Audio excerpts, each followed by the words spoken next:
But because of this careless attitude about our foreign policy and about how we go to war, we have literally, as a people, allowed our government to build an American world empire. We're not an empire, we're a republic.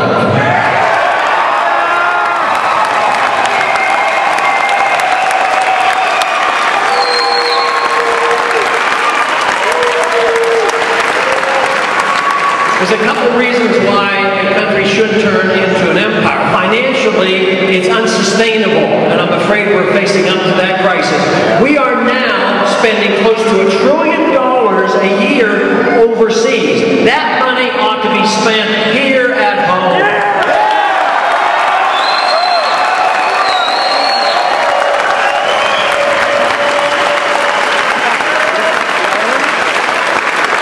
Instead of weakening our defense, we would strengthen our defense by more wisely spending the money and actually removing the dangers that we provoke because of our involvement in countries where we were admonished by the founders never to get involved. They said, don't get involved in the internal affairs and in taking the alliance of others.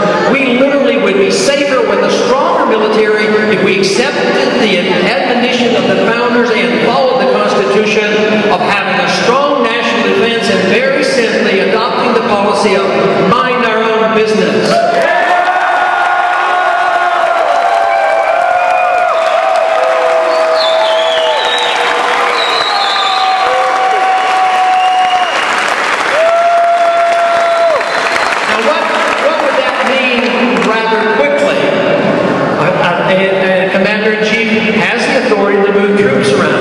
What we could do rather quickly, we could bring our troops home.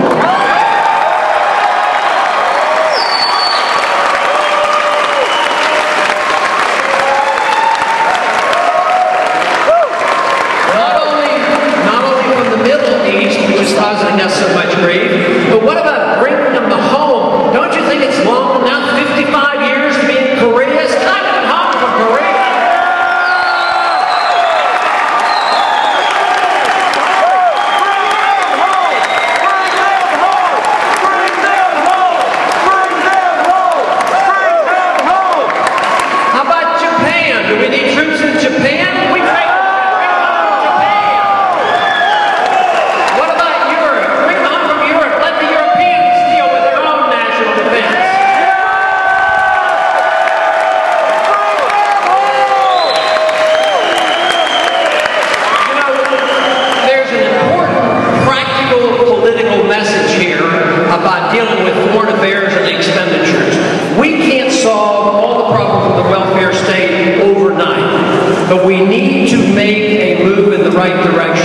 We can deal politically. It's more acceptable to deal with this huge expenditure which is endangering our country with the spending overseas by cutting there. So if we're spending $1 trillion, we could easily save hundreds of millions of dollars and not suffer in our national defense.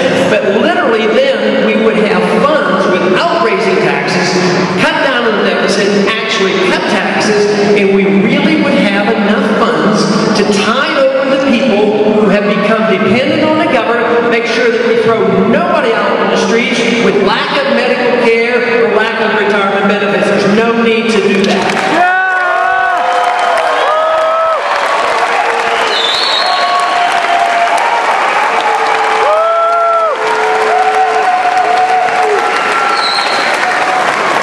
If we follow this principle of a movement away from the entitlement state, then we could offer a transition period, especially to the young, who are wise enough to realize that paying into the Social Security system for the next 50 years won't serve their interests.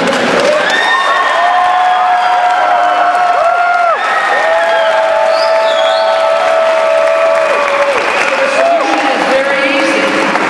Save the money in this overseas expenditure, take care of those who are dependent, and allow our young people or anybody else who want to be self-dependent and self-reliant, let them get out of the Social Security system.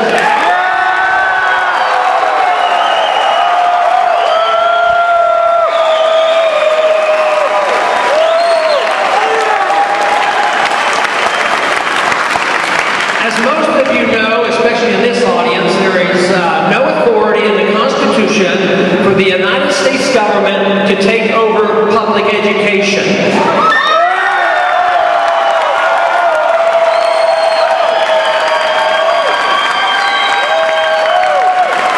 So we very easily, without any pain or suffering, quickly get rid of the Department of Education.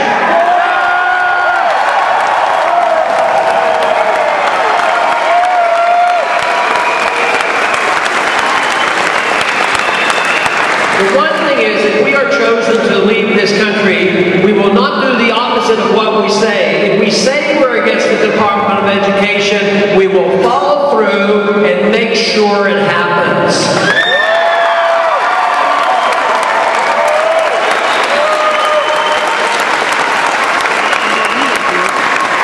There's another provision in Article 1, Section 8 that I consider very important. It has to do with the monetary issue. I believe that the monetary issue it's been a long time, more than 100 years, where it has ever even come up in a campaign. And yet I have brought it up in every single campaign that I have been involved in since 1974 because I consider it so crucial. The value and the integrity of the monetary unit is something that is crucial, and that responsibility has been given to the Congress. It was never given to a secret bank, never to the Federal Reserve.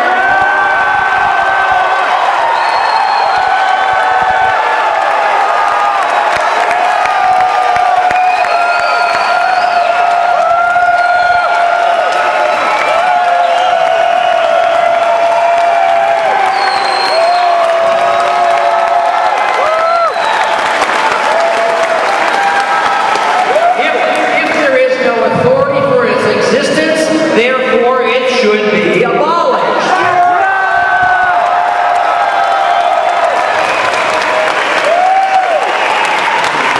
There are a lot of other reasons why we shouldn't have a fiat paper money system and that we should obey the Constitution and have only gold and silver. It is the fact that they're able to debase the currency, create money out of thin air, which literally finances big government, whether it's for war or for welfare. Politicians don't have to act responsibly because they can dilute the penalties, they can disperse the penalty from one generation to the next, they can cause the prices to go up, which most people refer to as the inflation, but the real inflation is the increase in the money supply. But what is done there is to make some people suffer more than others. Every time in history when a currency has been destroyed, guess what? Guess who gets wiped out? It's the poor and the middle class and the wealthy benefit from this system.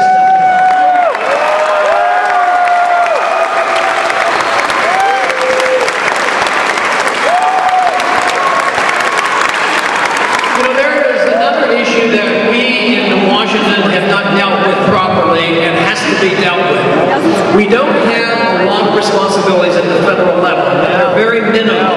They're certainly not to police the world or have the welfare state. But we are supposed to protect our borders.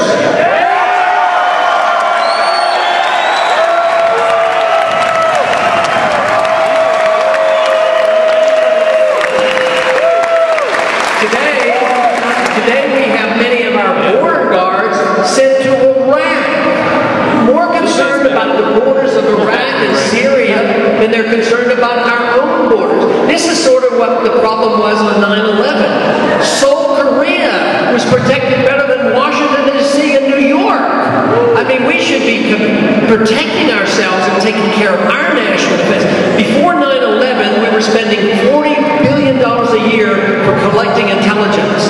Deeply buried into this intelligence was all the evidence that we needed in order to know what was coming.